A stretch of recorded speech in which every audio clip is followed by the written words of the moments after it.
Iran में तबाही भी तो हुई है। जो 40 दिनों तक जंग चली उसमें ईरान में जबरदस्त बमबारी हुई। सीधे एक बार फिर आपको ईरान के तेहरान लिए चलते हैं, जहां से सुमेरा खान हमारे साथ मौजूद हैं। हमारी सहयोगी TV9 भारतवर्ष की टीम वहां पर मौजूद है। तेहरान में तो सबसे ज्यादा बमबारी हुई सुमेरा 40 दिनों की जंग के दौरान। इस वक्त वहां पर आप मौजूद हैं। आप जब वहां पर पहुंची तो आपने देखा क्या अभी भी वो तबाही के निशान साफ साफ नजर आ रहे हैं या फिर उनको दुरुस्त कर लिया गया? जहाँ तक ईरान में हुए डिस्ट्रक्शन की बात है तो देखिए बहुत हमले किए गए हैं, लेकिन आपको ऐसी भी जगहें हैं जहाँ पर जो नुकसान हुआ है वो दिखाई देता है। जैसे हमने करा जो ब्रिज है B1 ब्रिज, वहाँ हम गए तो वहाँ पर जिस तरह का नुकसान हुआ था उसे अभी तक भी ठीक नहीं किया जा सका है, लेकिन बहुत तेज़ी से काम किया जा रहा है। हमने पूछा कि क्या टाइमलाइन है, आप कब तक इसे ठीक कर देंगे या आपको क्या लगता है कि कितना वक्त लगेगा, तो उनका ये कहना था कि ये हम नहीं आपको बता सकते, ये हम डिस्क्लोज नहीं करना चाहते हैं, लेकिन हम तेज़ी से काम कर रहे हैं, हम सक्षम हैं, हम इसे बिल्ड कर लेंगे। लेकिन ऐसा है कि कुछ इमारतें आपको दिखाई देती हैं जहाँ पर नुकसान हुआ है, लेकिन बहुत तायत में ऐसी इमारतें आपको नहीं दिखाई देती हैं। अभी ख़ास तौर पर हम एक इस तरह के हिस्से में भी हैं जहाँ पर उतना नुकसान नहीं हुआ था, लेकिन बहुत तेज़ी से रीबिल्ड किया है ईरान ने। इससे भी आप इनकार नहीं कर सकते हैं। सब कुछ रीबिल्ड नहीं कर पाए हैं, लेकिन जो उनके लिए ज़रूरी चीज़ें हैं, जो अहम है, उसे बहुत तेज़ी से रीबिल्ड किया है।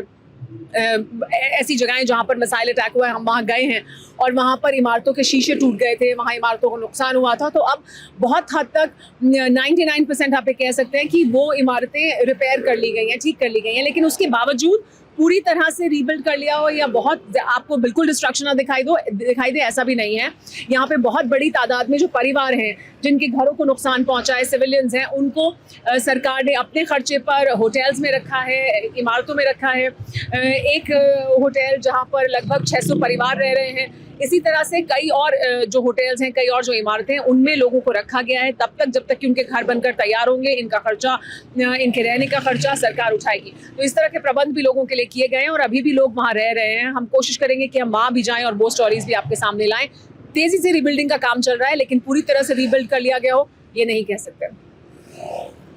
कंस्ट्रक्शन का काम जो है वो ईरान में जोरों पर चल रहा है, लेकिन अभी भी तबाही के निशान साफ तौर पर नजर आ रहे हैं। और सुमेरा, आप आयतुल्ला अली खामनेई के घर भी पहुंची थी, वहां पर क्या मंजर नजर आया वो भी आगे हम अपनी रिपोर्ट्स में दिखाने की कोशिश करेंगे। फिलहाल आपका बहुत बहुत शुक्रिया तेहरान से हमारे साथ जुड़ने के लिए।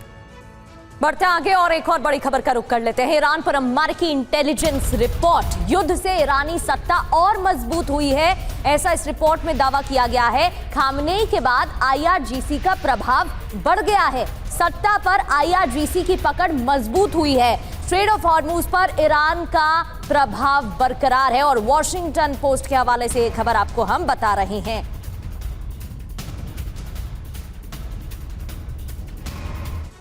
तो ईरान को लेकर अमेरिका से यह खुफिया रिपोर्ट सामने आई है। भारी हमलों के बावजूद ईरान की सत्ता कायम है। सबसे ज्यादा ताकत अब IRGC के पास है, वो IRGC जो सीधे सुप्रीम लीडर को रिपोर्ट करती है। युद्ध के बाद IRGC का ईरान पर ज्यादा कंट्रोल नजर आ रहा है। नेतृत्व धराशायी, लेकिन शासन की संरचना अटूट है। खामनेई की मौत के बाद भी सिस्टम चलता रहा, उस पर कोई फर्क नहीं पड़ा।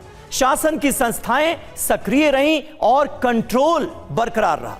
ईरान कमजोर हुआ है, लेकिन शासन पहले से ज्यादा कठोर नजर आ रहा है। ईरानी शासन और ज्यादा कट्टर रुख अपना रहा है। हॉर्मुज स्ट्रेट पर ईरान का प्रभाव बरकरार नजर आ रहा है। वॉशिंगटन पोस्ट के हवाले से यह बड़ी खबर सामने आ रही है।